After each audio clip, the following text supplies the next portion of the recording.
토지거래 허가제도를 할 텐데, 토지거래 허가제도가 좀 양이 많죠. 예, 그래서 칠판에 쓰는 내용 위주로 해서 한번 정리해 볼 겁니다. 토지거래 허가제도요. 토지거래 허가구역 내에 일단 땅이 있어야 됩니다. 허가구역 내 땅 이렇게요. 토지거래 허가구역은 좋은 땅이요, 나쁜 땅이요? 아까 생태경관 보존지역 이런 것은 안 좋은 땅이잖아요. 허가구역 요건 좋은 땅이네. 그러니까 이건 응? 땅 자체는 좋아. 다만 이제 정부에서 규제를 하니까 이번에 지금 광명하고 광명 아닌가? 광명 빠졌구나. 다음에 들어갈 걸.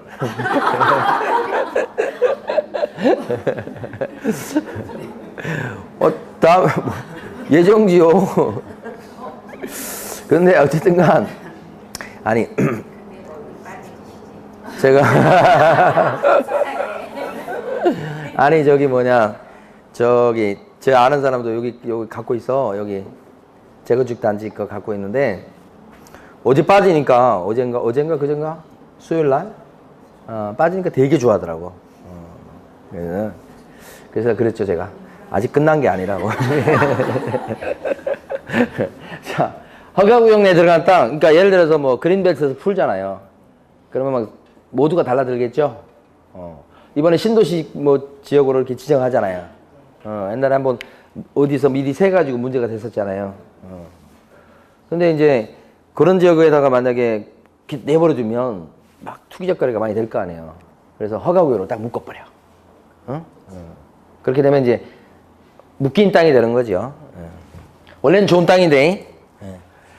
그 옛날에 그 이번에 신도시 발표하기 전에 안산에 누가 막 투자해보라고 그러더라. 안산.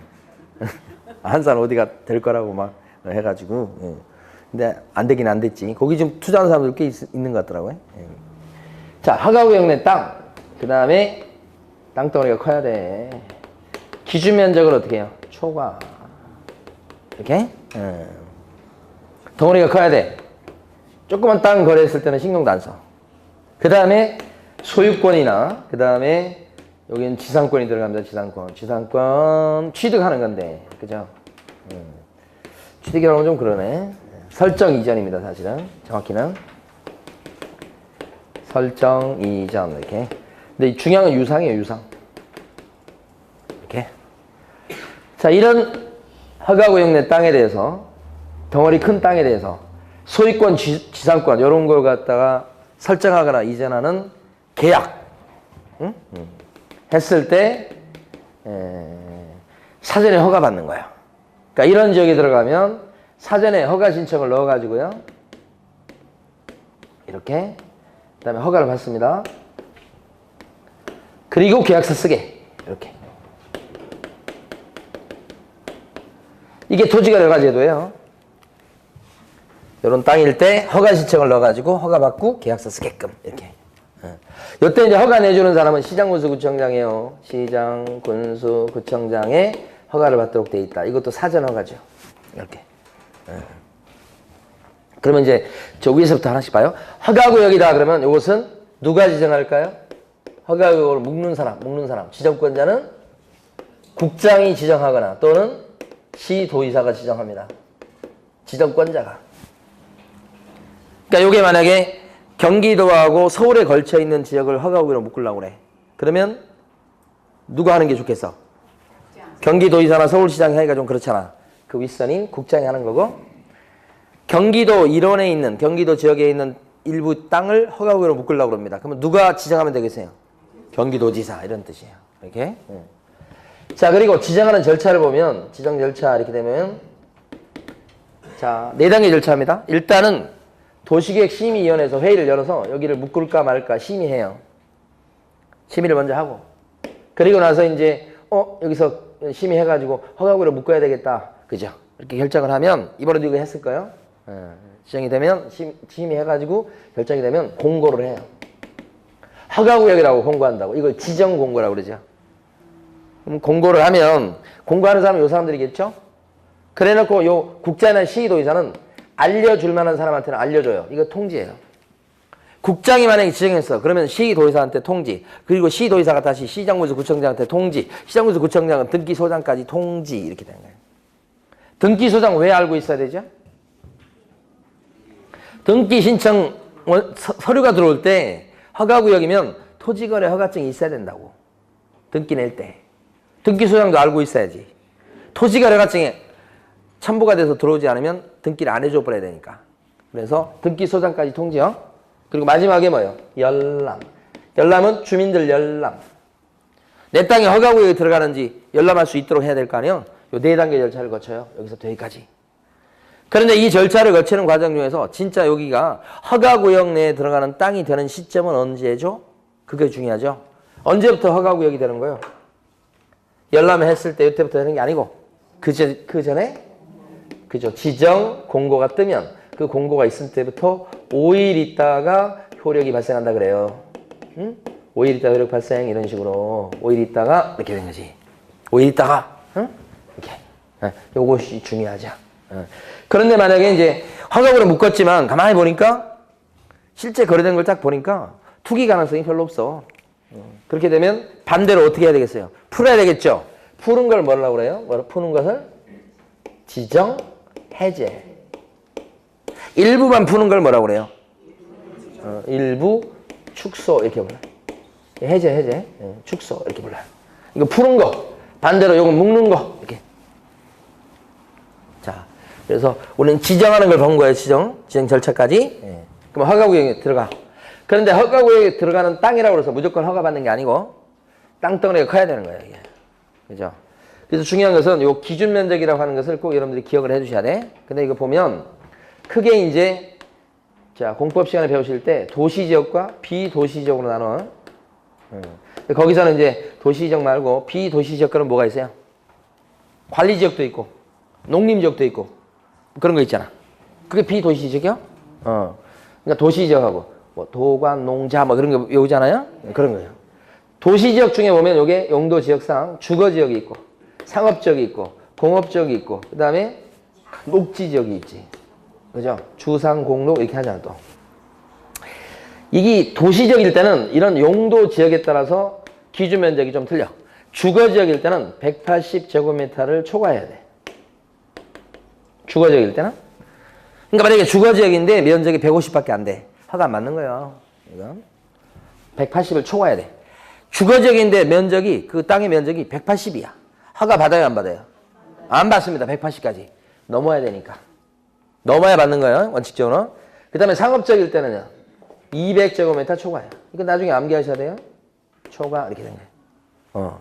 그 다음에 공업적일 때는 660제곱미터 뭐예요? 초과 이렇게 되지. 그 다음에 녹지적일 때는요.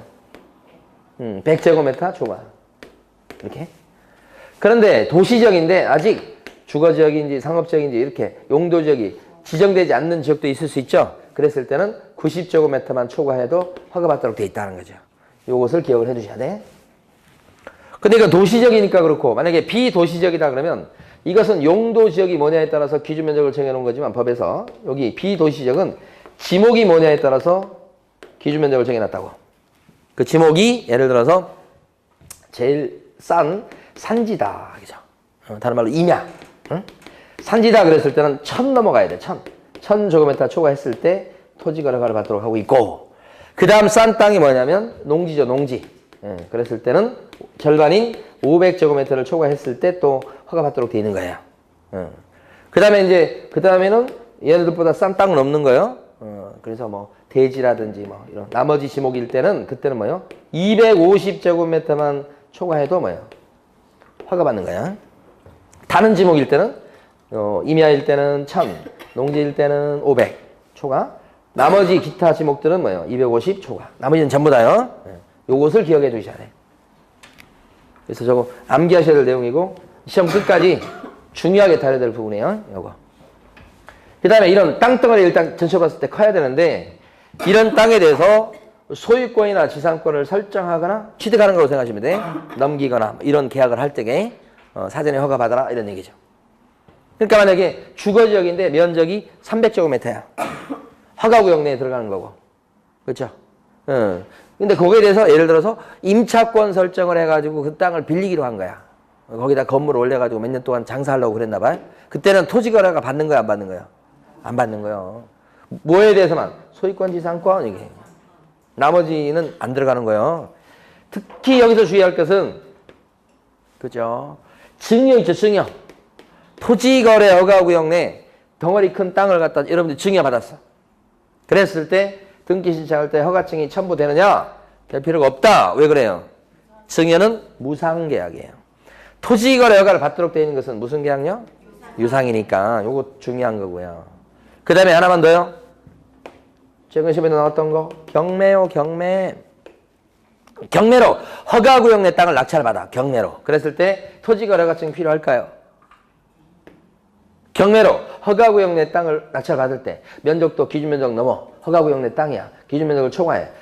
필요할까요? 필요 없다고 써놨잖아요. 지금. X. 응? 왜요? 계약이 아니잖아. 계약이. 유상계약일 때만 하는 거 유상계약. 그러니까 이것도 필요 없습니다. 경매도. 아시겠죠? 이제 이런 것들이 여러분 공부하면 할수록 이번 2편에 나와 있는 외국인 특례, 부동산 거래 신고 제도, 그 다음에 토지거래 허가가 어느 때 적용되는 제도인가 이것이 막 이제 혼동되기 시작하는 거야. 공부 안 했을 때는 뭐요? 똑같이 보이다가 공부 좀 하면 여기 들어가나 안 들어가나? 복습해 볼까요? 부동산 실거래가 신고 처음에 배웠던 거 경매로 낙찰을 받았을 때는 거래 실거래가 신고 해요 안 해요? 매매만 하니까 실거래가 신고를 자 외국인이 경매로 낙찰을 받았어 부동산 등을 그랬을 때 외국인 특례에 따른 취득 신고 해요 안 해요? 외국인 특례 방금 전에 전 시간에 끝에 지웠던 거잖아. 외국인 특례는 보면 외국인 특례 보면 계약 외 원인 국적 변경 그거 했었잖아요. 계약 외 원인에 상속도 있고 뭣도 있어서 경매 있었잖아. 그러니까 외국인 특례는 경매가 적용돼. 네, 제가 너무 처음부터 여러분한테 너무 많은 걸 요구한 것 같아요. 이런 것들은 이제 비교하면서 이런 것들이 막 혼동되고 막 그러면서 이게 공부예요 공부. 나중에 가면서 구별할 줄 아셔야 되는 거지. 네, 그죠? 여기는 지금 경매 토지거래가는 경매 필요 없죠? 허가? 그렇게. 자 이제 여기로 갑니다. 허가 신청은 여기다 넣었는데 여기에 토지 소재지 관할 시장고수 구청장이겠어요. 그럼 허가 신청할 때는 어떻게 하느냐? 허가 신청할 때는 자 서면으로 신청해야 되고 이따 다 교재에서 다시 보겠습니다. 서면 신청주의라고 그래요. 그 다음에 공동으로 신청해야 됩니다. 같이 공동 신청 이렇게 서면으로 해야 되고요. 그러면 신청을 하면 자 시장군수 구청장이 심사를 해요. 그래서 딱 봐가지고 보니까 투기 가능성이 없다 그러면 실수요 목적이야. 그러면 토지거래 허가를 내줘. 그럼 허가증이 나온다는 거예요. 한마디로 얘기하면 뭐일 때요? 실수요 목적일 때. 근데 투기 목적이에요. 투기 목적? 그럼 어떻게 해요? 투기 목적이다 그랬을 때는 허가 안 내주죠. 네, 그러면 불허가 통지를 해요. 불허갑니다. 이렇게 되는 거죠. 요 심사 기간이 15일 이내죠. 그러니까 허가 신청이 들어오면 시장군수 구청장은 15일 이내에 허가 또는 불허가 통지를 하는 거예요. 심사해서. 그런데 여기서 15일 내에 허가 또는 불허가 통지를 하는데 15일 내에 이거 안 하고 옆으로 땅을 이렇게 빼놓는 경우가 있어요. 산매라고 그래 산매. 먼저 산다는 뜻이요. 그러니까 이 허가 신청 들어온 땅이 가만히 보니까 LH공사가 지금 뭐예요? 택지 개발하면서 필요한 그 땅에 거기에 들어간 것 같아. 그럼 LH공사 보고 먼저 살 수 있는 기회를 주는 거야 이게. 이게 선매예요 선매. 근데 이건 강제로 사는 건 아니에요. 협상해야 돼요. 그래서 이걸 선매협의라고 해. 그러면 관청 입장에서 봤을 때는 셋 중에 하나를 하는 거예요. 자 이거 누가 살 사람이 있을 것 같아. 그죠? 누가 요청이 왔겠지. 그러면 선매 이렇게 해서 옆으로 빼놔.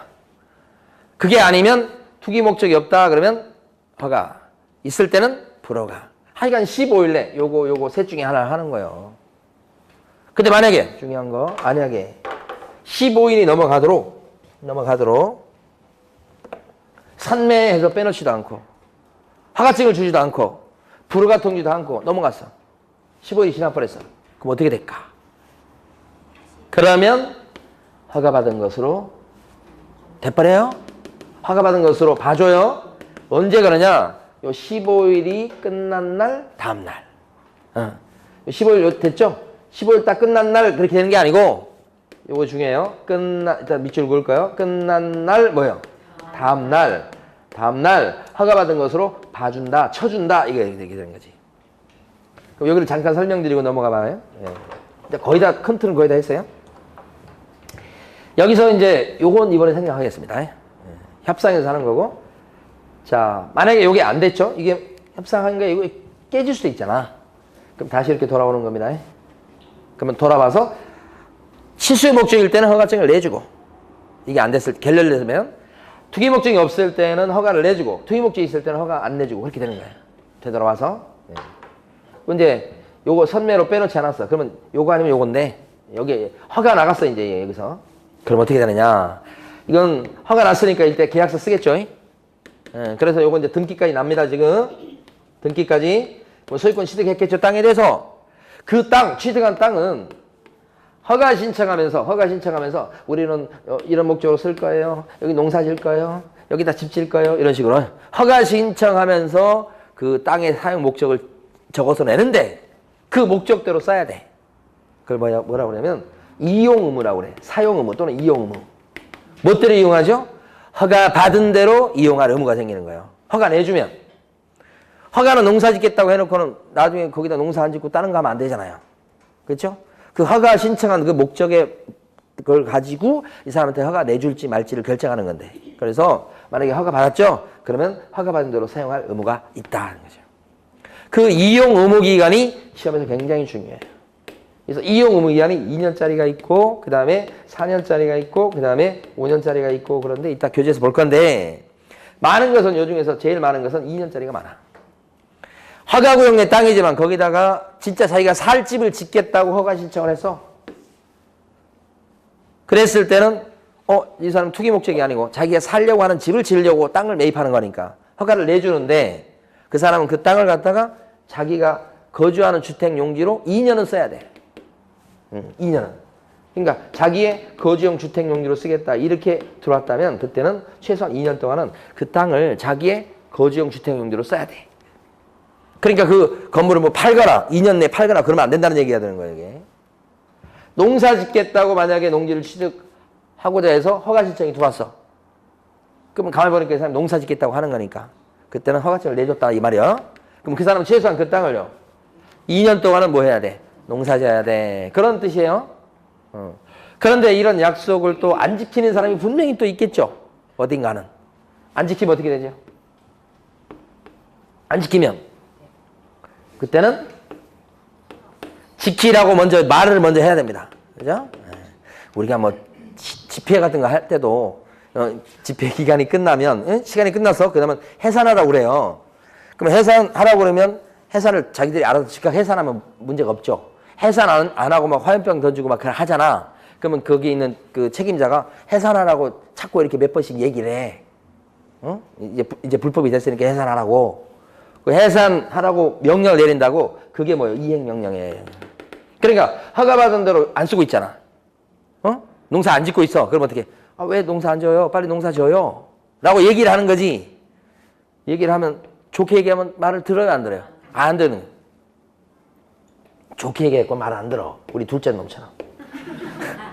오늘 아침에도 아니 그 밥 이렇게 국 옆에 있으면 이거 할 때 그 국그릇을 좀 잡고 먹어야 될 거 아니에요.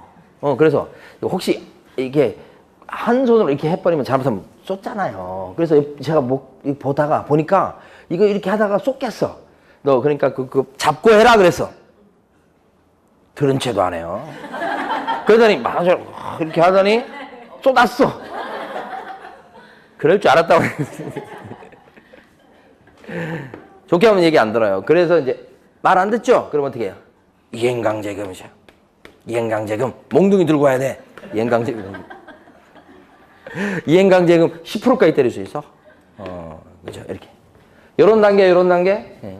여기가 굉장히 중요해요. 시험에서는. 여기가 중요하고, 제일 중요한 부분이, 요 중에서 제일 중요한 것, 한 곳을 고르세요. 여기가 제일 중요해요. 그 다음에 또 요것도 중요해요, 사실. 여기는 그만큼 중요한 건 아니야. 왜요? 내용이 별로 없어. 불허가 받았죠? 그러면 이제 끝장이요. 그 계약 못 해. 여기서 불만 있는 사람은 막 이의신청하고 그럴 수 있어. 시장구조구청장한테 안 들어줄 것이야. 해봐. 그렇죠? 그 다음에 또 한 가지 방법은 좋아 그러면 사라 이렇게 해놓을 수 있거든. 거래 못하게 했잖아 지금. 거래를 못하게 만들었잖아. 그러면 좋아 그러면 사 땅 그렇게 할 수 있어. 이게 구제 수단이에요. 이렇게 불허가 통지를 받으면. 그런데 이거 기가 막힌 건 매수 청구할 때 이때 청구 들어가면 사줘야 돼. 시장공사구청장이 사주는데 그게요 공시지가 기준이에요. 누가 매수 청구하겠어? 헐값에 사라고? 잘 안 할 거거든. 그러니까 이것은 현실성이 떨어지고 이건 해도 뭐요 안 받아주고 그러죠. 근데 이제 제도는 있어 하여간. 이렇게. 자 그리고 이제 허가 받았다고 쳐봐요. 그러면 그 다음에 뭐요 계약서 쓰겠죠? 등기 치겠죠? 이게 토지거래가 제도예요. 그런데 여러분 배운 것 중에 허가구역에 들어갔네 이렇게 됐네. 그러면 허가 받고 계약서 쓰면 되겠네. 그러면 계약서 쓰기 전에 허가 신청을 집어넣겠네. 그러면 요 기다리는 기간이 최대한 15일 되는 거지. 그러면 허가 신청자를 집어넣고 허가 나오면 계약서 쓰려고 준비 중이야 지금 부동산 사장님이 여러분들이. 그러면 15일 동안에 마음이 바뀔까 안 바뀔까? 12번도 바뀔 거예요. 자고 일어나면 바뀌고 자고 일어나면 바뀌고 해가지고. 그래서 실제 여러분들 하실 때는 이걸 거꾸로 해요. 거꾸로. 허가구역 내에 들어가고 막 그래도 어떻게 해?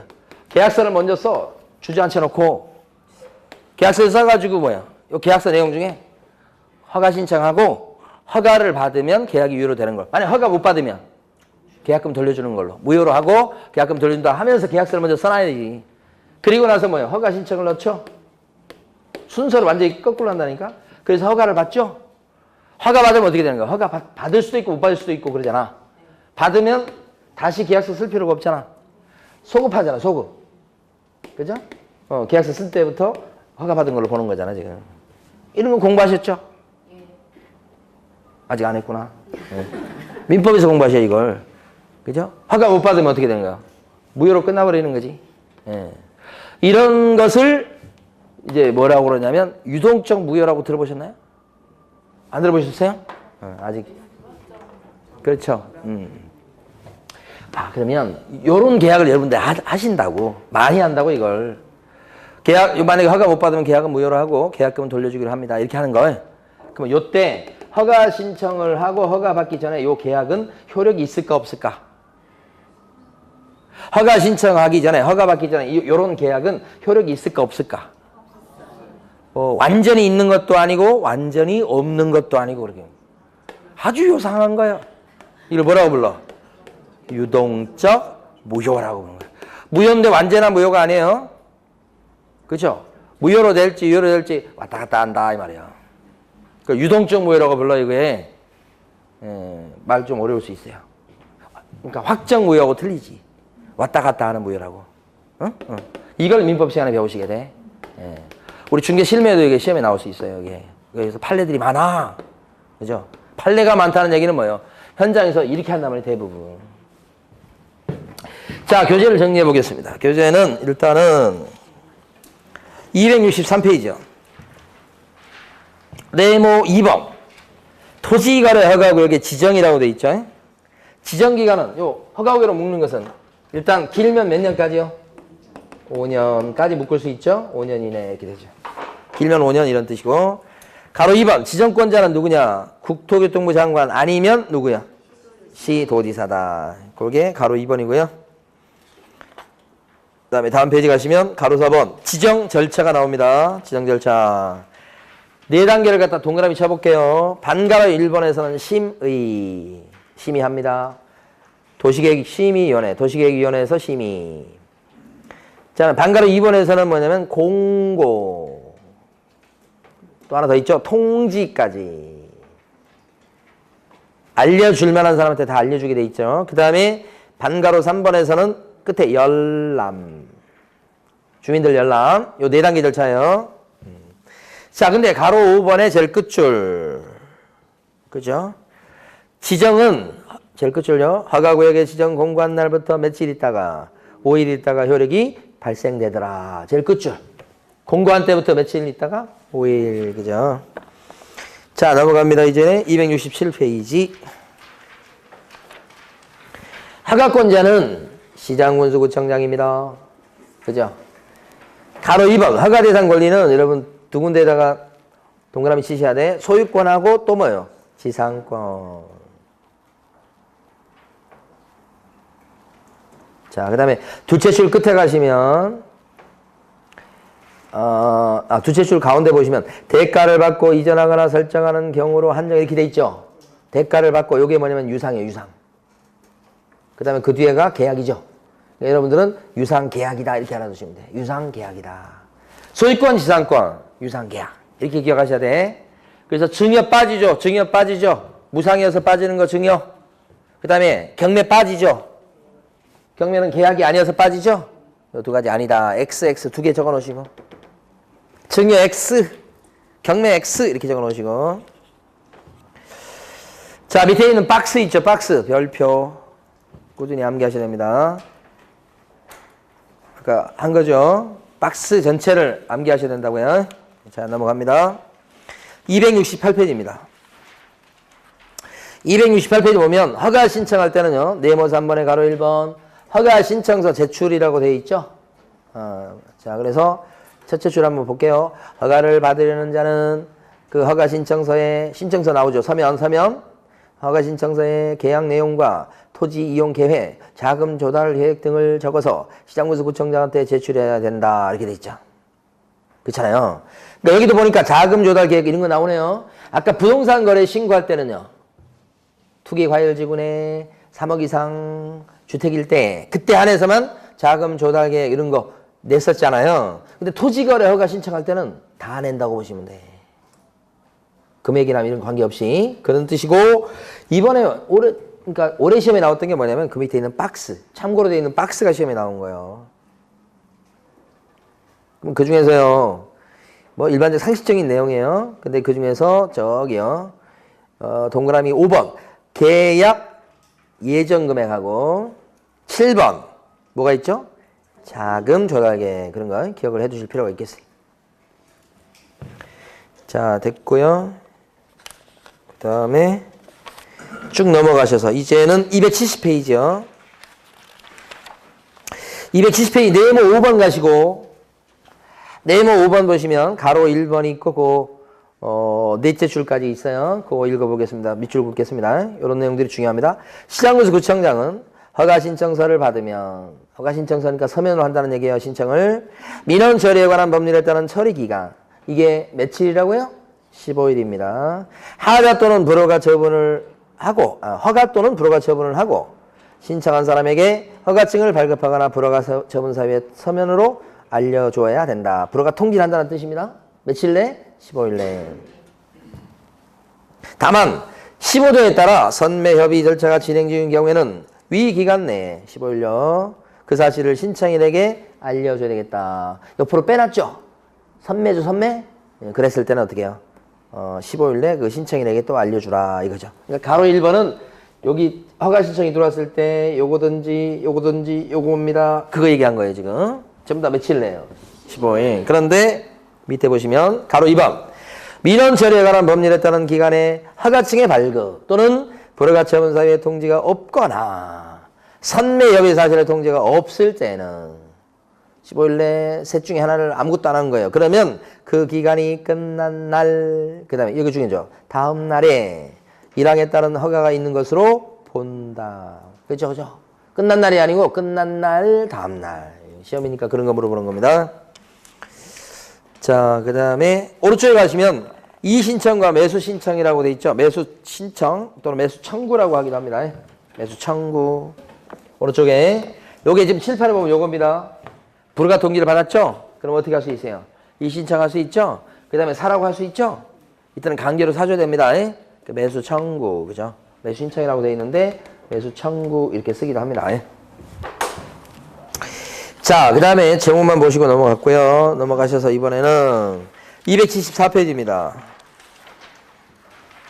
거기 보면 토지 이용에 관한 의무 등이라고 돼 있죠. 이 부분입니다. 지금 허가 나왔죠? 그러면 뭐가 있어요? 허가 받은 대로 이용할 의무가 생기죠? 그래서 밑에 반가로 1번에 동그라미 1번 이용 의무라고 나와요. 그죠? 이용 의무 나왔죠? 근데 여기서 중요한 건 이용 의무 기간이 중요해요. 밑에 있는 박스가 중요한 게 아니고 자, 오른쪽에 있는 박스가 중요합니다. 오른쪽 페이지 제일 위에 있는 박스. 벌써 출제가 됐었고요. 오른쪽 페이지 제일 위에 있는 박스. 그 중에서 보면 2년짜리가 있어요. 그래서 2년짜리를 보시는데, 자, 거기 어떤 거 있냐면, 기억본 보면 자기의 거주용 주택이라고 돼 있죠. 그래서, 거주용 주택 용지로 이용할 목적으로 허가를 받았다. 그랬을 때는 그걸 2년 동안은 써먹어야 돼요. 그 목적대로. 그 다음에 니은말에 보면 주민의 복지시설 또는 편익시설. 니은말에서는 복지시설, 편익시설 이런 거. 이 글자가 오면 2년이야. 자기 거주용 주택용지로 쓰는 건 아니지만 복지시설로 쓰려고 땅을 매입한 경우에요. 주민들을 위해서. 그랬을 때는 최소한 2년을 써야 된다. 동그라미 디귿번 농업 나오죠. 농업인이 농업을 하기 위해서 농업인이 농업 그때는 2년. 리을번도 축산업, 임업업 이렇게 세 가지 동그라미요. 그러니까 디귿번은 농업이 동그라미고 그 다음에 리을번은 축산업, 임업업 요 세 군데 동그라미요.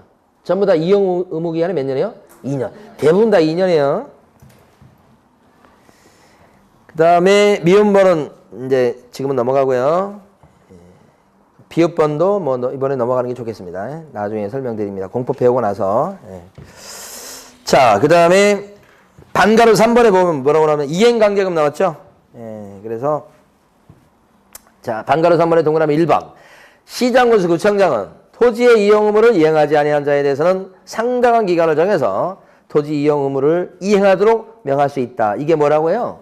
이행명령이라고. 제목을 안 뽑아서 그렇죠. 이행명령이 먼저 떨어지고 그 다음에 동그라미 2번. 시장군수 구청장은 이행명령이 정해진 기간에 이행되지 아니했을 경우에는 토지 취득가액의 100분의 10 범위 안에서 대통령령으로 정하는 금액의 이행강제금을 부과합니다. 그죠? 이행명령을 먼저 내리고 그래도 이걸 안 들어먹었을 때 뭐예요? 이행강제금을 부과합니다. 취득가액의 10%까지 그런 얘기예요. 그 밑에 있는 박스도 별표해 주세요. 나중에 가면 암기하셔야 됩니다. 그 다음에 뒤에 가면 요 3번, 동그라미 3번부터 8번까지 쭉 있잖아요. 그죠? 요거 다 묶어서요. 별표해 두시고. 지금은 넘어갑니다, 일단은. 그런데 나중에 가면 중요하게 여러분 공부할 겁니다. 계속. 공부할 때마다 할 겁니다. 다음부터는 3번부터 8번까지 출제가 유력합니다. 자, 그 다음에 나머지는 넘어가도 되겠고요. 선매도 넘어가고요. 포상금도 넘어가겠습니다. 이것도. 선매는 이제 포상금 제도는 아직 나온 적은 없어요. 그래서 이제 출제 가능성이 조금 이제 있어 보이는데 이번에 공부할 때는 이제 넘어가겠고 다음번에 공부할 때는 포상금도 하겠습니다만. 자, 중개 실무로 넘어갑니다. 여기가 지금 2편이 5문제가 출제되면 아까 28문제에서 5문제 더하면 이제 32문제, 3문제 그렇죠. 그러면 남은 게 중개 실무가 한 7문제 나와. 여기서. 그럼 중개 실무가 7문제 나오는데 7문제는 3편이 중개 실무죠? 7문제인데 나오는 부분이 거의 결정돼 있어요. 자, 여기서 한 7문제 정도 출제를 예상해 보고요. 자, 확실히 나오는 거. 여러분들이 민법 시간을 배우는 주택임대차 보호법이 확실히 나옵니다. 자, 민법실 배우시는 상가건물 임대차 보호법이 확실히 나옵니다. 이렇게. 그 다음에 또 뭐가 나올까요? 그 다음에 경매가 또 확실히 나옵니다. 경매. 그 다음에 또 뭐가 있냐면 매수 신청 대리인이 나옵니다. 확실하게. 전부 다 이거 다음 주에 공부할 것들이, 다음 주에 공부할 것들이에요. 끝부분에만 몰려 있어요. 이거. 전부 다 한 문제씩 보셔야 돼. 이렇게. 7문제 중에 벌써 끝났죠. 그 다음에 확인설명서 있죠? 확인설명서 작성 어떻게 하는지, 뭘 기재하는지 이런 것들이 있죠. 그래서 한 문제에서 2문제 정도 출제해야 되는데 2문제쯤 보셔야 될 겁니다. 내용이 좀 많아요. 그 다음에 또 확실히 나오는 거. 분묘기지권하고요. 장사 등에 관한 법률이 나옵니다. 이렇게. 그러면 이것도 한 문제 확실히 나오니까 이거 합치면 몇 문제예요? 6문제에서 7문제예요. 거의 이거 나오는 거예요. 나오는 게 딱 정해져 있습니다. 근데 가만히 보면 이거 뒤에 몰려 있습니다. 전부 다. 그래서 앞쪽에 보시면 중개실무에서 앞쪽에 나와 있는 내용들은 별로 재미없는 내용들이 쭉 나와 있어요. 요새는 잘 출제가 안 된 부분들입니다. 쭉 넘어가시다가 어디를 보시냐면 나중에 가면 이제 필요한 부분은 좀 이제 말씀을 드리겠습니다만은 지금 단계에서는 필요도 없고요.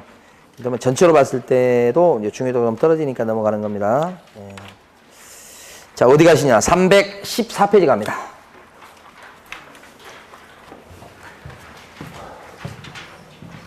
요번 주에 요거까지 하도록 하겠습니다. 분묘기득권하고 여기까지. 요거 나머지는 다음 주에 해야 되겠네요. 여기 분묘기득권이라고 나와 있습니다. 분묘가 뭔지 아시죠? 산소, 묘. 지금 묘가, 지금 보면 우리나라에 묘 같은 경우, 우리 기차 타고 가다 보면 옆에 막 묘 엄청 많죠? 요새는 제가 기차를 안 타봐서 잘 모르겠는데, 저희 어릴 적에 이렇게 한번 서울 구경 오고 막 그러잖아요. 그러면 맨날 보이는 게 뭐예요? 묘. 그죠? 그렇게 묘가 많아요.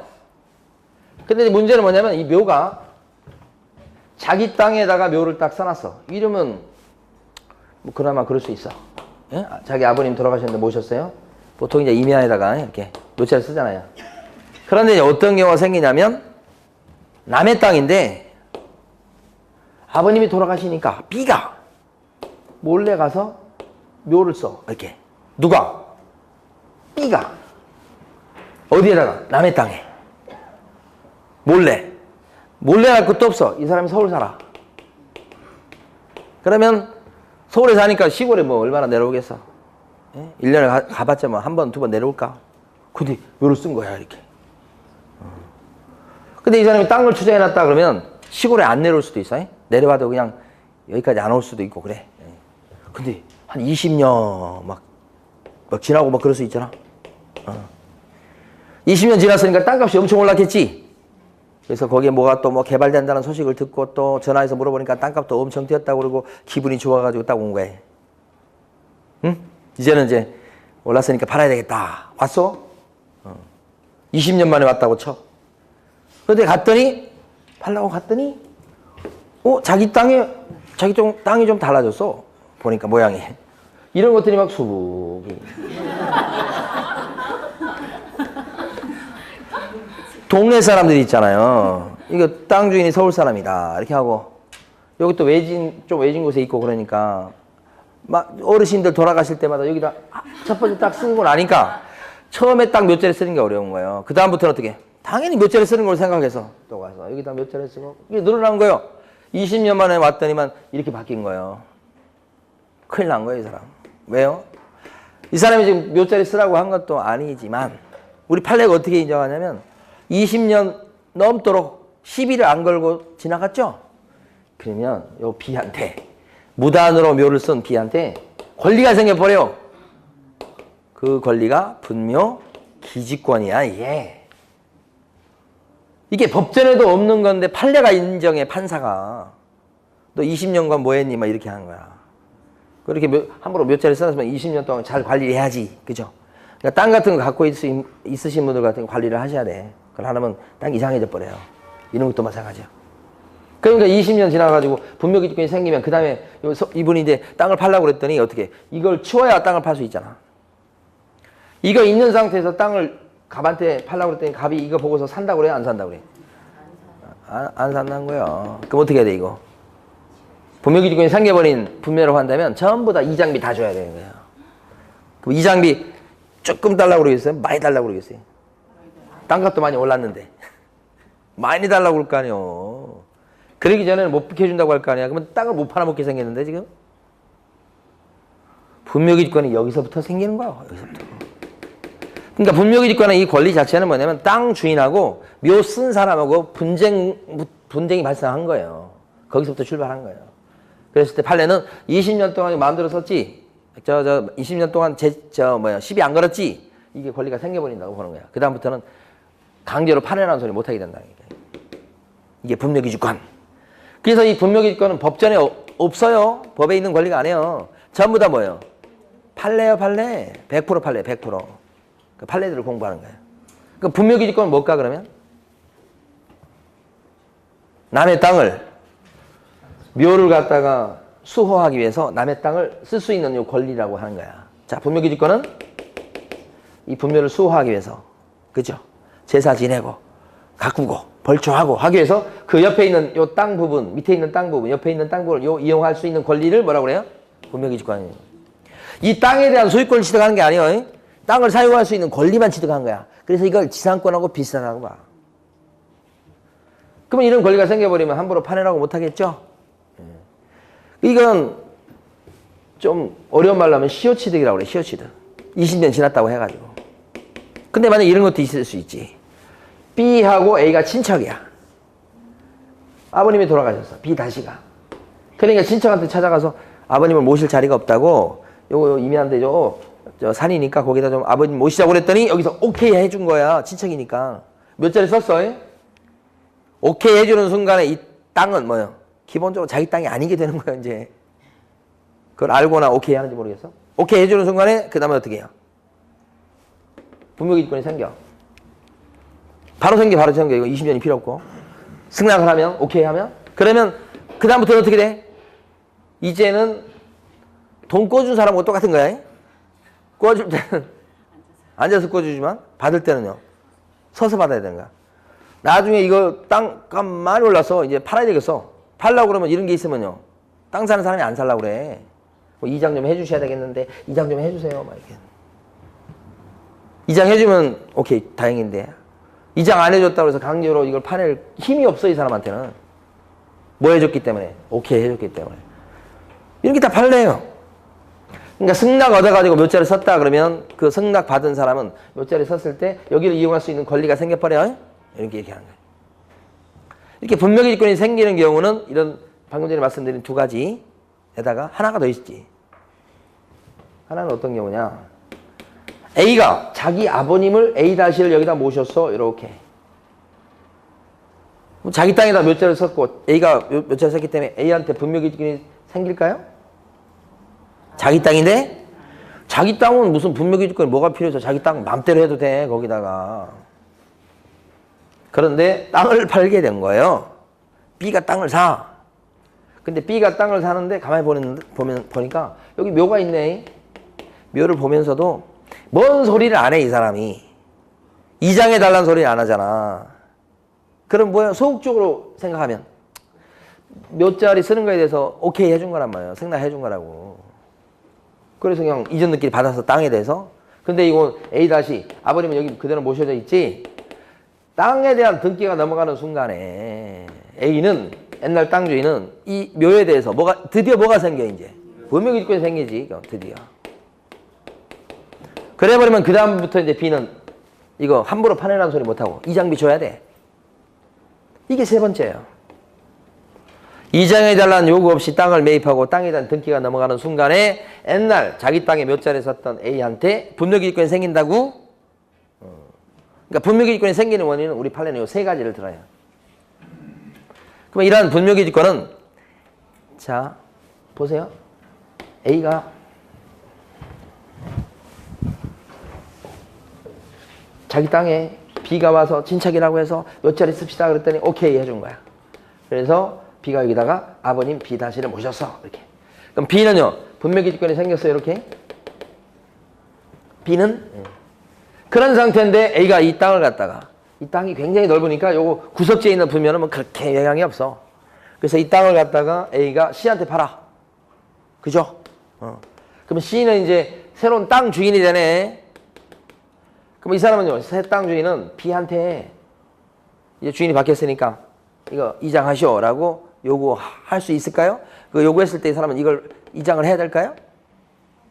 C가 이거 소유권 취득하면 그때 B는 어떻게 되냐고. 분묘기지권을 계속 주장할 수 있을까? 이 사람한테. 아니면 이장해줘야 될까? 주인 바뀌었는데 이장해줘야 됩니까? 진짜 올해 처음 공부하는 거 맞네. 이 분묘기지권이 단순 채권이 아니고 물권적 성질을 띈다는 게 판례 입장이야. 물권은 뭐예요? 법전에 없는 관습상의 권리이긴 하지만 물권이라고 하는 건 제3자한테까지도 자기하고 계약한 사람 말고 제3자한테까지도 주장할 수 있는 게 물권이죠. 그래버리면 주인이 바뀌어도 이장 안 합니다요. B. 이장할 의무가 없어요. 그럼 반대로 얘기하면 C의 입장에서 봤을 때는 땅을 매입할 때, 임야를 매입할 때 분묘기지권을 주장할 수 있는 분묘가 있는지 잘 눈뜨고 살펴보고 사야 되겠죠? 그런 거예요. 그걸 갖다가 살펴보지 않고 샀다가는 어떻게 해? 덤탱이를 쓰는 거예요. 이장이라고 얘기 못 한다니까? 이게 이제 분묘기지권이야. 그러면 이런 게 물건이 됐다. 그래서 그렇게 되는 건데 해석을 그렇게 하니까 그러면 만약에 이런 일은 이런 일이 발생하면 어떻게 할까? 여기 B가 B 다시를 여기 모셨어요. 이렇게. 그런데 어떻게 된 건지 동분이 없어요. 그런데 A가 오케이 해준 거예요. 그런데 땅을 팔게 됐어. C가. 땅을 매입했죠. 근데 C는 공부를 해가지고 분묘기지권이 뭔지 아는 사람이요. 그래서 현장에 가서 잘 살펴보는데 아무것도 없잖아요. 오케이. 도장 찍었고 등기 넘어왔어. 이 사람 땅을 산 이유가 개발하려고 그래서 여기에요. 그래서 임야지만 이렇게 해가지고 개발해가지고 뭐 어떻게 집 짓고 막 그러려고 그래서 그래서 개발행위 허가 이런 거 받고 막 그러는데 아주 이제 포크레인 가지고 가서 이제 팔라고 딱 그래. 포크레인 갖고 왔어 지금 팔라고 그래. 그랬더니 B가 갑자기 나타나가지고 잘 모르시는 모양인데 저는 땅 주인한테 승낙을 받아갖고 아버님을 여기 모셔놨다고. 저는 분묘기지권자니까 이거 함부로 파시면 안 된다고. 빨리 포크레인 가지고 가시라고 이렇게 하는 거예요. B의 말이 됩니까? 인정 못 받습니다. 왜 그래요? 아무리 승낙이 있었다고 해도 C의 입장에서 봤을 때 이게 등기부에 나오는 것도 아니고 땅 살 때 가서 봤더니 이런 볼록한 게 없었잖아요 지금. 그러니까 이 사람 입장에서 봤을 때는 분묘기지권을 주장할 수 있는 분묘가 없다고 판단해서 산 거잖아요 지금. 이게 없었지. 그러면 인정 못 받습니다. 그러니까 분묘기지권은 물건이고 이걸 제3자한테까지 주장할 수 있는데 주장할 수 있으려면 뭐가 필요하냐 그러면 제3자가 알아볼 수 있게끔 볼록한 봉불의 형태를 띄어야 된다는 거죠 이게. 그래야지 분묘기지권 인정받아. 그래서 제3자도 수긍하는 거지. 그래서 만약에 평정되어 있다고 한다면 이렇게 없다면 인정 못 받는 거예요 이게. 응? 만약에 이렇게 돼 있어. 그러니까 C는 오케이 보니까 있는데 구석재 있고 하나 있어. 그죠? 그러니까 큰 신경 없이 그냥 산 거예요. 큰 신경 안 쓰고 샀어. 근데 나중에 보니까 여기 지금 B 다시 묻혀 있을 거라고 생각했는데 누군가가. 그죠? 근데 동네 사람 얘기를 들어보니까 여기 묻혀 있어야 될 B 다시가 아직 돌아다녀요. 이게 무슨 뭐예요 이거? 가묘 형태가 돼 있는 거야. 동네 사람들이 다 알고 있어 지금. 돌아가실 분인데 아직 여기 돌아가실 분인데 동네를 돌아다니고 있다고 지금. 그때는 이걸 분묘기지권을 인정할 실익이 필요가 없어요. 인정 못 받죠. 그러니까 분묘기 인정받으려면 안에 시신이 매장돼 있으면서 거기까지 파볼 수는 없잖아 솔직히. 매장돼 있으면서 동시에 봉물 형태를 띠고 있을 것 그걸 요구하는 거지. 그러면 이런 핵심적인 내용 설명드리고 교재를 정리할게요. 자, 그러면 분묘기지권이라고 하는 것이 요 분묘를 갖다가 제사 지내고 하면서 벌초하면서 주변을 갖다가 땅을 이용할 수 있는 권리가 분묘기지권이라고 그랬잖아. 주변의 땅이거든요. 이렇게. 요 밑에 있는 땅만 이용할 수 있는 권리가 아니야. 그러니까 여기다가 나무도 심고 비석도 세우고 그럴 수 있죠. 그런 거예요. 이게 분묘기지권이요. 자, 그러면 분묘기지권이 주변에다가 이거 세우고 이렇게 할 수 있는데 도대체 어느 부분까지 나무 심고 어느 부분까지 비석이나 상석을 세울 수 있나요? 그게 땅 주인하고 문제가 되지. 땅 주인은 오케이 했어요. 그랬더니만 여기서 100m 떨어진 곳에다 나무 심고 그죠? 3년상 한다고 그러면서 여기다 집도 짓고 막 그러네. 그걸 인정해 줄 수 있을까요? 그런 의미가 아니잖아요. 그러니까 여기서 주변의 빈 땅까지 미친다고 하는 것은 그때마다가 판사가 판단해 줄 수밖에 없어요.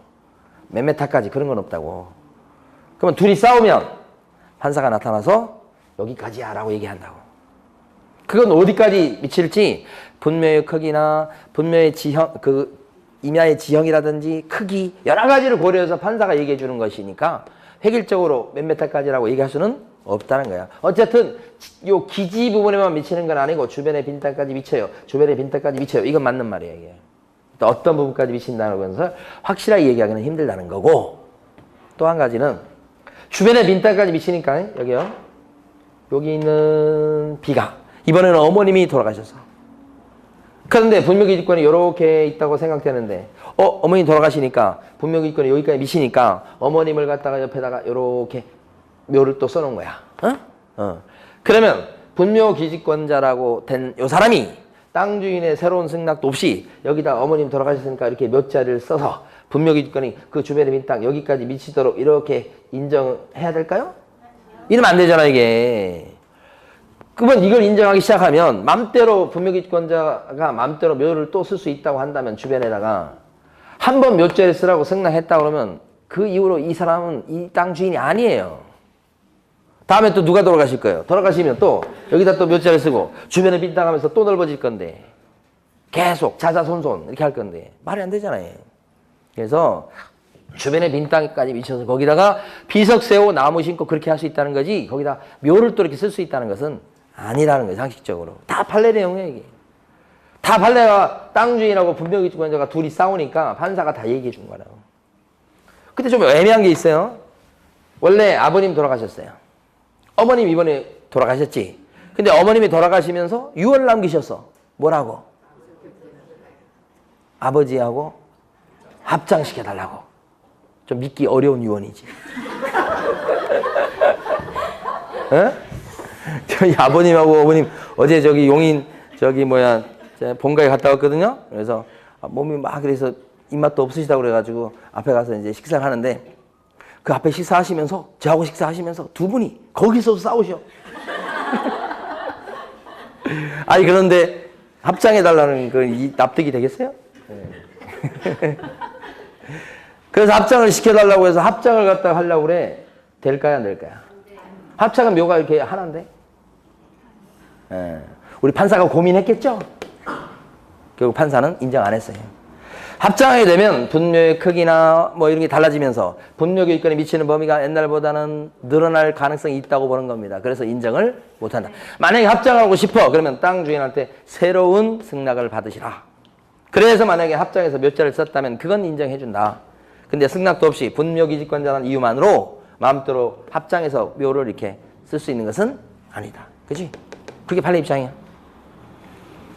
하나만 더 마지막에 이제. 그러면 이렇게 땅 주인의 승낙을 얻어서 묘자를 쓴 요 묘는 비다시 아버님 묘는 도대체 언제까지 이걸 묘자를 쓸 수 있을까요? 이 묘는 언제까지 쓸 수 있을까? 주변에 빈 땅까지 막 비석 세우고 나무 심고 그렇게 할 수 있다고 하는데 시기로 봤을 때 도대체 어느 시점까지 언제까지 계속 묘를 쓸 수 있는 거야 이게? 법이 없다니까니까?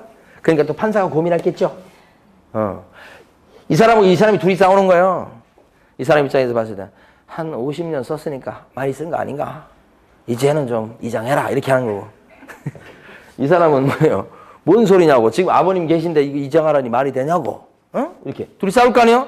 그러니까 판사가 딱 나타나서 또 판단을 해주겠지. 판사의 판단은 영구적이라고 봐요. 분묘가 남아있고 그 다음에 관리를 계속해 후손들이 그러면 계속이야. 영구적이야.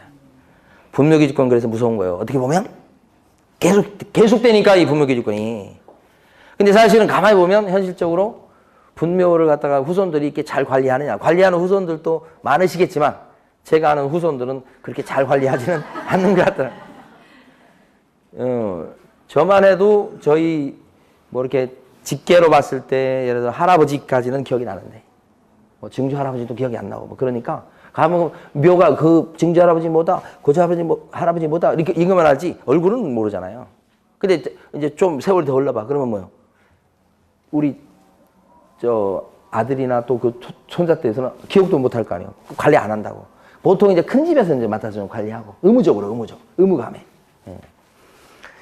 그러니까 여기 같은 경우 영구적이 돼버리니까. 예. 다만 우리 판례는 무슨 얘기 하냐? 이 분묘를 관리하는 사람이 지속적으로 관리를 하고 분묘가 존속했을 때 영구적이라고 보는 거야. 판례는. 분묘가 남아 있어야 돼. 그리고 관리를 계속해야 돼. 그러면 둘 중에 하나가 없으면 분묘기권이 죽는다는 거야. 판례 입장. 그러니까 예를 들어서 분묘가 이게 쌩쌩이 남아 있어. 벌초하는 사람이 한 명도 없어. 계속 벌초가 안 되면서 이게 그러면 형태가 좀 무너질 수 있죠? 어느 정도인지는 저도 몰라. 판례는 추상적으로 얘기했어. 관리를 안 해버린다 그러면 분묘기권 죽는 거예요. 분묘가 있어도. 반면에 관리할 사람 분명히 있어요. 종손이 있다고 관리할 사람이. 그런데 홍수가 나서 이게 휩쓸려 내려가 버렸어. 어느 날 벌차로 갔더니 안 보여. 사라졌어. 그러면 분묘기지권은요 죽는다고 보는 거야. 있어야 돼. 이게 존속해야 돼. 존속하고 있지 않다 그러면 죽어버려. 판례는 그렇게 판단하는 거예요. 그래서 자 교재를 한번 정리해 보겠습니다. 일단은 315페이지에서는 어디를 보시냐면 중간에 있는 파란 박스를 보시고, 그 파란 박스는 동그라미 A번 승낙을 얻어서 몇 자리 쓴 걸 동그라미 A번에 쓰고 있어요. 동그라미 B번은 승낙이 없었는데 20년간 평온 공연하게 땅 인정을 시비 안 걸었다는 얘기입니다. 그 분묘를 점유했다. 20년간. 그러면 생겨. C번은 자기 땅에다가 몇 자를 쓴 것인데 나중에 그 땅을 팔게 되었고 땅을 사는 사람이 이장해달라고 더 이상 요구를 안 하더란 말이에요. 그랬을 때는 또 생겨. 그래서 동그라미 C번의 둘째 줄 보면 분묘도 함께 이전한다는 특약을 함이 없이 토지를 매매 등으로 처분하여 분묘의 소유권 소유자와 토지의 소유자가 다르게 된 경우 이렇게 돼 있죠. 이럴 경우에 분묘기지권이 생긴다고요. 그 다음에 동그라미 4번 밑에 분묘기지권자는 누구냐. 제사 지내는 사람이에요. 한마디로. 종손이 많겠죠. 아무래도. 제사 주제자. 그 사람이 분묘기지권자가 된다. 이런 얘기고. 다음 페이지요. 동그라미 5번. 동그라미 5번 보시면 분묘기지권은 분묘 기지뿐만 아니라, 기지가 뭔지 아시죠? 몇 자리 있는 아랫부분. 기지뿐만 아니라 분묘의 수호 및 제사에 필요한 범위 내에서 분묘기지 주위에 공지를 포함한 재개까지 미치는 것이고, 그런데 주변까지 미치는 건데 그때 그 확실한 범위는 모르겠다 이 말이에요. 구체적인 경우에 판사가 개별적으로 정할 것이다. 여기까지. 동그라미 6번. 존속기간이 나와 있습니다. 분묘기지권은 지상권하고 유사한 일종의 물권으로서, 물권이라고 그랬죠. 존속기간에 관해서 민법의 지상권에 관한 규정에 따를 것이 아니라, 조심하셔야 돼요. 지상권하고 유사한 것이지만 지상권 규정을 따르는 게 아니라고요. 당사 사이에 약정이 있는 등 특별한 사정이 있으면 그에 따를 것이고, 그러한 약정이 없을 경우에는 권리자가 분묘의 수호와 봉제사를 계속하죠. 관리를 계속하죠. 분묘가 존속하고 있는 동안은 분묘기지권을 어떻게 한다고요? 존속한다. 이 원칙적 내용 알아두시고. 자, 하나만 더요. 그러면 분묘기지권자는 이 땅에 대해서 남의 땅을 쓰는 건데, 승낙이 있었는데 땅을 쓰는 거에 대해서 땅세를 줄까요? 안 줄까요? 땅 사용료를 주겠어요? 안 주겠어요? 마지막 질문. 안 줍니까? 남의 땅을 쓰는데 안 줍니까? 땅 주인이 달라고 하면 주고, 주지 말라고 그러면 안 주고. 아니, 정확히 문제죠. 너무 친해가지고 땅세 이런 거 뭐 필요 없다고 얘기도 안 꺼내는 사람도 있고, 반면에 뭐요? 며칠 쓰다 보니까 뭐라 그래? 그러면 1년에 뭐 지료는 좀 주라고. 응? 그렇게 할 수 있죠. 다만 20년간 남의 땅에 무단으로 묘를 썼습니다만 땅 주인이 20년 동안 시비를 안 걸어가지고 20년이 딱 되는 순간에 분묘기지권이 시효 취득되는 경우, 그럴 경우는 땅 주인이 그 분묘 기지권이 시효 취득한 사람한테 땅세 달라고 막 소송을 제기했던 거예요. 그랬을 때 우리 판례는 그럴 경우는 줄 필요가 없다라고 하고 있는 거예요. 그러니까 승낙 얻어서 몇 자리 섰거나 또는 땅 팔면서 그때 뭐 땅 주인이 바뀌고 막 그래서 분묘기지권이 생기는 경우는 약속하기 나름이에요. 지료가 있을 수 있어요. 그런데 시효 취득 20년 동안 무단으로 남의 땅에다 몇 자리를 썼는데 20년 지나는 바람에 그렇게 되는 경우는 지료를 줄 필요가 없다는 게 판례 입장이고, 시험에 잘 나오죠. 그래서 오른쪽 페이지 제일 위로 가면 317페이지 제일 위에 지료의 지급 여부라고 돼 있죠. 지상권에 있어서 지료의 지급은 그 요소가 아니어서 지료에 관한 약정이 없는 이상, 그랬죠? 약정이 있으면 약정이 따르는 거예요. 약정이 없는 이상 지료의 지급을 구할 수 없는 점에 비춰보면 특히 분묘기 듣고는 시효 취득하는 경우에는 지료를 지급할 필요가 없다. 이 판례가 잘 나온다고요. 네. 이번 주에는 저 장사대행에 관한 법률을 공부 못했습니다만 다음 주에 거기서부터 진도 나갈 수 있도록 하겠습니다. 오늘 여기까지입니다. 네, 수고 많으셨습니다. 네.